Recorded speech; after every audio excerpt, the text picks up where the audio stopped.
செய்திகள் தொடர்கின்றன.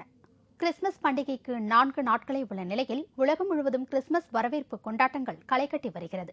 மெக்சிகோவில் கிறிஸ்துமஸ் பண்டிகையை முன்னிட்டு உரியடிப்பு விழா வருடா வருடம் கோலாகலமாக நடைபெற்று வருகிறது. இதையொட்டி வண்ண வண்ண காகிதங்களால் உரிகள் தயாரிக்கப்பட்டு வருகின்றன. அந்த உரிகள் நட்சத்திர வடிவில் வித்தியாசமான முறையில் தயாரிக்கப்பட்டுள்ள காட்சி அனைவரையும் வியக்க வைக்கிறது.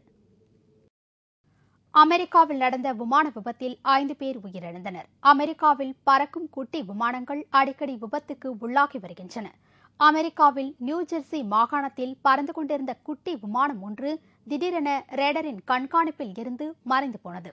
கட்டுப்பாட்டை இழந்த இந்த விமானம் மக்கள் அதிகம் நடமாடும் சாலையில் விழுந்தது. இந்த விபத்தில் 2 குழந்தைகள் உட்பட 5 பேர் உயிரிழந்தனர். எகிப்து நாட்டில் பெண்கள் மீது ராணுவத்தினர் நடத்திய தாக்குதலை கண்டித்து நடைபெற்ற கண்டன ஆர்ப்பாட்டத்தில் ஏராளமான பெண்கள் பங்கேற்றனர். எகிப்து நாட்டில் கொய்ரோ நகரில் உள்ள தரிர் சதுக்கத்தில் பெண்கள் மீது ராணுவத்தினர் தொடர்ந்து 5 நாட்கள் தாக்குதல் நடத்தியதில் 13 பெண்கள் பலியானார்கள். 100க்கும் மேற்பட்டோர் காயமடைந்தனர்.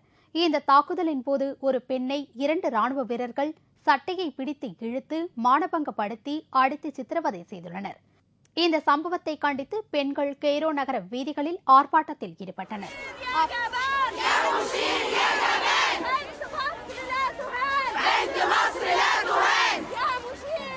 அப்போது ராணுவத்தினரை கண்டித்து அவர்கள் பதாகைகளை எடுத்து சென்றனர். இந்த தாக்குதல் சம்பவத்திற்கு அமெரிக்காவின் வெளியுறவுத்துறை அமைச்சர் ஹிலாரி கிளின்டன் கண்டனம் தெரிவித்துள்ளார்.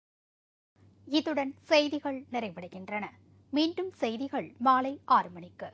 உங்கள் பிரச்சினைகளுக்கு உடனடி தீர்வு காண 30134600 என்ற கேப்டன் டிவியின் தொலைபேசி எண்ணை தொடர்பு கொள்ளுங்கள். வணக்கம்.